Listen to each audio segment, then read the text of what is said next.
बलभद्र कुँवरको पालामा जम्मा 70-72 जना आइमाई केटाकेटी बुढाबुढी मिलेर अंग्रेजसँग लडेको हाम्रो इतिहास छ।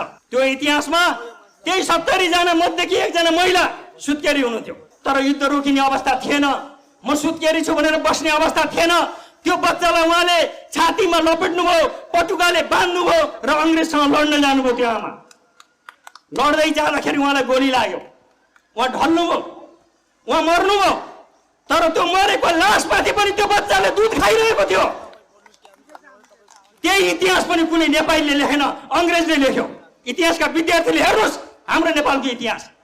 त्यो मरेको लासमाथि एउटा अबोध बच्चाले दुध खाइरहेको थियो।